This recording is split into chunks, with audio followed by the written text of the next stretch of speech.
ഈശോ മിശിഹായ്ക്ക് സ്തുതിയായിരിക്കട്ടെ. പ്രിയമുള്ളവരെ, വചനം പഠിക്കാനായിട്ട് എല്ലാവരെയും സ്വാഗതം ചെയ്യുന്നു. ഇന്നലെ പഠിച്ച വചനം കുറച്ച് വലിയ വചനമായതുകൊണ്ട് നമുക്കൊരു 3 പ്രാവശ്യം ഏറ്റുപറഞ്ഞ് ഒന്നുകൂടി പഠിക്കാം.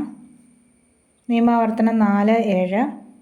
നാം വിളിച്ചപേക്ഷിക്കുമ്പോഴൊക്കെ നമ്മുടെ ദൈവമായ കർത്താവ് നമുക്ക് സമീപസ്ഥനായിരിക്കുന്നത് പോലെ ദൈവം ഇത്ര അടുത്തുള്ള വേറെ ഏത് ശ്രേഷ്ഠ ജനതയാണുള്ളത്?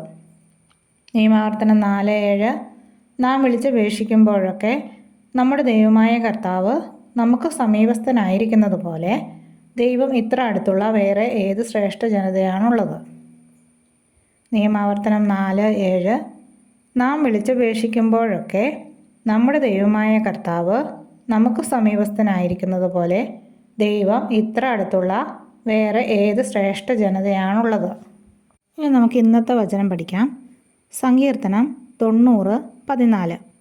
പ്രഭാതത്തിൽ അങ്ങയുടെ കാരുണ്യം കൊണ്ട് ഞങ്ങളെ സംതൃപ്തരാക്കണമേ, ഞങ്ങളുടെ ആയുഷ്കാലം മുഴുവൻ ഞങ്ങൾ സന്തോഷിച്ചുല്ലസിക്കട്ടെ. നമുക്കിത് 3 പ്രാവശ്യം ഏറ്റുപറഞ്ഞ് പഠിക്കാം. സങ്കീർത്തനം 90:14.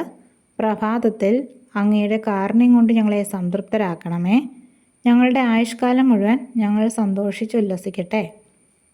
സങ്കീർത്തനം 90:14.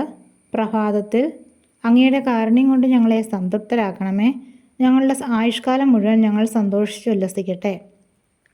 സങ്കീർത്തനം 90:14.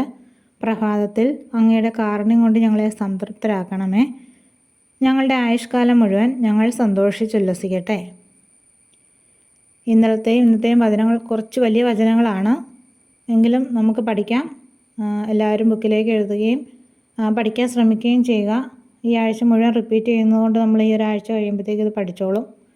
അപ്പോൾ എല്ലാവരെയും ദൈവം അനുഗ്രഹിക്കട്ടെ. നമുക്ക് നാളെ മറ്റൊരു വചനവുമായിട്ട് കാണാം.